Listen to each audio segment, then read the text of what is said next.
The receipts speak for themselves. Every tuition payment, every music lesson, every opportunity I apparently failed to provide while building my company from nothing. I said quietly into the microphone as the video played behind me, showing 2 decades of canceled checks and bank statements that told a very different story than my daughter's speech. The wedding guests sat frozen, watching Madison's $300,000 education flash across the screen. The same education she just credited to her own brilliance and perseverance, despite a mother who was never there. While my daughter stood at the head table, her perfect makeup running as she realized her public humiliation had just backfired spectacularly. But what made my hands shake wasn't the betrayal or even the money. It was the final frame of the video, the one document I debated including. Her therapy bills from age 16, all focused on her resentment that I'd refused to commit fraud on her college applications. The Beverly Hills Hotel ballroom had never been so quiet. 300 guests in designer gowns and custom tuxedos, champagne flutes frozen midway to lips, watching my careful documentation of Madison's privileged life contradict every word of her toast. I stand here today, Madison had said moments earlier, her voice carrying that practice catch that she'd learned from her acting coach, the one I paid for, successful despite the obstacles. Despite a mother who chose her career over her child, who was never at school plays or soccer games, who taught me that the only person I could rely on was myself. She paused for effect, dabbing at her eyes with the handkerchief her new husband Brad had handed her. So thank you, Mother, for teaching me resilience through your absence. I am who I am not because of you, but in spite of you. The guest had murmured sympathetically. Her new in-laws, the Ashford family, old money from Connecticut, had nodded knowingly. Another neglectful career mother, their expressions said. Poor Madison, pulling herself up by her Louboutin bootstraps. That's when I'd stood up. DJ Marcus, I'd said calmly, though my heart was hammering. I believe there's been a scheduling mix-up. Could you play the video tribute now? Madison's eyes had widened. Mother, that's for later. No, darling. I think now is perfect. The screen behind the bridal table had flickered to life, and my 20-year investment in Madison's future began to play. The first image, a receipt from Branson Academy, September 2003, $42,000 for 7th grade tuition. Then another, and another.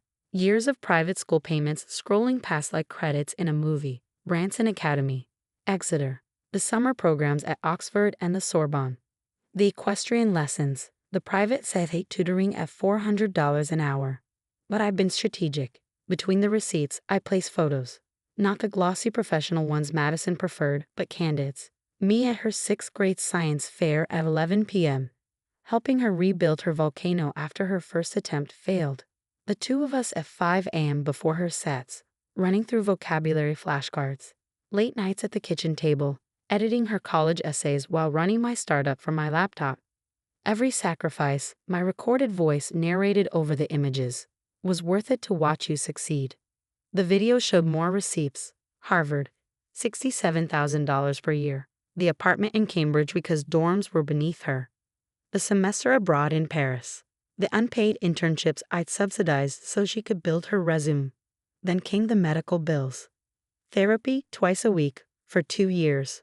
I blurred out the details, but the dates were clear, starting right after I'd refused to make a significant donation to ensure her acceptance to Yale. The room was tomb silent now. Madison's new husband Brad was staring at her with an expression I'd never seen before. The Ashfords were whispering behind their programs.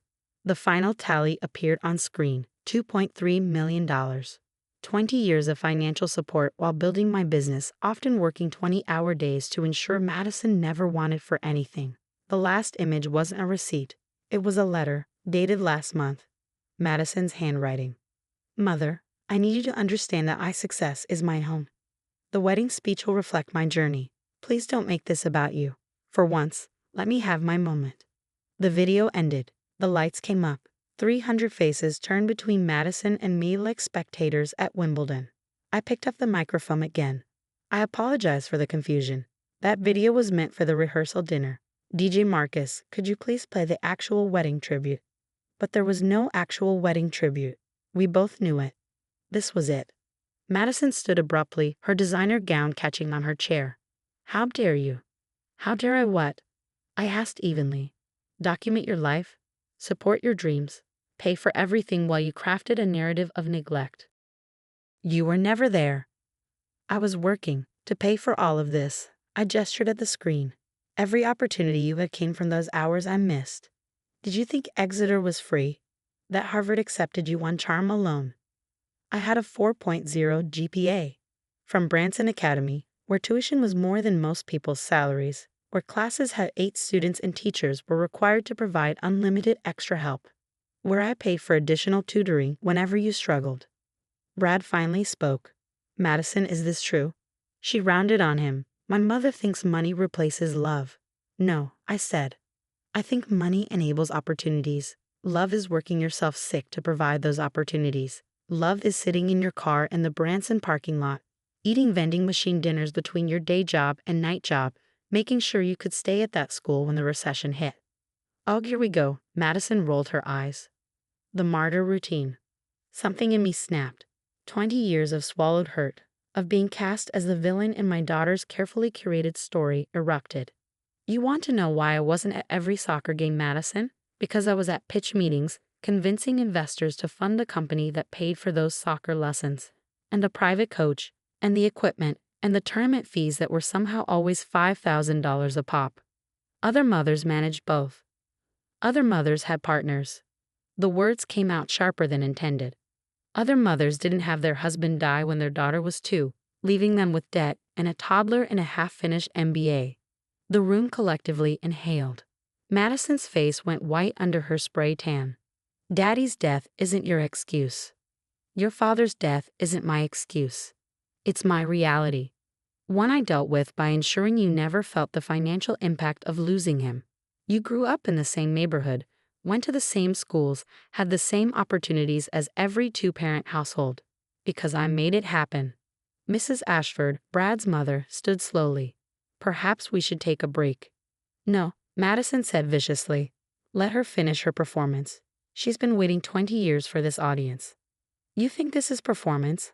I laughed, but it wasn't funny. Madison, I've sat through a decade of speeches where you've reinvented our history. Graduation speeches about overcoming adversity. Job interviews where you claim to be self-made. Now a wedding toast painting me as the absent mother who taught you resilience through neglect. You were absent. I was at work. There's a difference between absence and sacrifice, though I'm starting to think you genuinely can't see it. Brad's father cleared his throat. Ladies, please. Tell them about the college essay, I said quietly. Madison's face went from white to red. Don't. The one where you wanted me to claim we were homeless, to write about overcoming poverty when we lived in a $4 million house. Everyone was writing about hardship. So you wanted to invent some. You had me drive you to shelter so you could understand the experience. You were furious when I refused to lie on your application. I was exploring narratives. You were exploring fraud, just like this speech tonight. Another false narrative where you're the hero overcoming an obstacle, except the obstacle is the person who gave you everything. The videographer was still filming. I wondered if Madison would want this in her wedding video. The moment her mythology collapsed. Brad stood, putting a hand on Madison's shoulder. Maybe we should. She shrugged him off. My mother never understood me, never supported my dreams. Which dreams? I asked. The actress phase. I pay for classes and headshots. The fashion designer phase. I funded your boutique that closed in 6 months. The jewelry business, the food blog, the life coach certification. Which dream didn't I support? You supported them with money, not belief. I supported them with money because of belief. Every failed business, every abandoned dream, I wrote checks believing this would be the one that stuck. Do you know what it's like to watch your child quit something you've invested thousands in, then immediately demand funding for the next passion? At least I tried things. On my dime, while telling everyone you were self-made. Madison grabbed Brad's arm. We're leaving. Good idea, I said. But first, let's be clear about something. This wedding. The one where you're marrying into old money while pretending to be self-made. I pay for this too. Every flower, every canapé, every crystal flute of champagne you're serving while painting me as a failure. I'll pay you back. With what? The trust fund you don't know about yet. She froze. What trust fund? The one your father left. The one I've been managing, growing, protecting for 20 years. The one that's worth about 8 million now. The one you get access to on your 30th birthday, in 3 years. The room was so quiet I could hear the ice sculptures melting. Though I suppose, I continued, now that you're married to a Ashford you won't need it. Old money takes care of its own, right? Brad's mother stood again. I think we've heard a no. Have we though? I turned to her. You've spent the evening nodding along to Madison's story of neglect and resilience. Did you ask any questions, or did it fit too neatly into your assumptions about working mothers? I don't think. Of course you don't think. Madison counted on that. She's very good at reading a room, picking the narrative that will get her the most sympathy. With you, it's the absent career mother. With her professors, it was the struggling student. With Brad, I'm guessing it was the wounded bird who just needed someone to believe in her. Mother. Madison's voice broke. Stop. Why? You didn't stop. 20 years of subtle digs, of rewriting history, of telling anyone who'd listen that you succeeded despite me. Well, here's the truth. You succeeded because of me. Every opportunity, every door that opened, every second chance when you failed, that was me. Working, paying, believing. I set down the microphone and picked up my purse. The trust fund comes with conditions. Therapy, for one. Real therapy, not the kind where you craft narratives for sympathy. Financial literacy courses, so you understand where money actually comes from. And a year of volunteer work with actual struggling families, so you can see what real hardship looks like. You can't put conditions on Dad's money. I can, and I have. It's been in a trust I control for 20 years. Growing, waiting, protected from your impulse to reinvent yourself every 6 months. I started walking toward the exit, then stopped. Oh, and Madison, your college loans? What about them? There aren't any. I paid cash. So that story about working 3 jobs to pay off student debt? Another lie. Though I'm sure the Ashfords found it very moving. The silence followed me out of the ballroom. In the lobby, I could hear voices erupting behind me, accusations, denials, demands for explanation. The perfect society wedding exploding into Jerry Springer. My phone buzzed. DJ Marcus. That was savage. Also, you overpaid me. I typed back, you earned every penny. Send me the full video. Another text, this one from my assistant.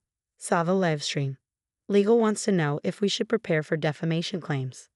Live stream. Of course someone was live streaming the wedding. It was 2024. By the time I reached my car, my phone was exploding.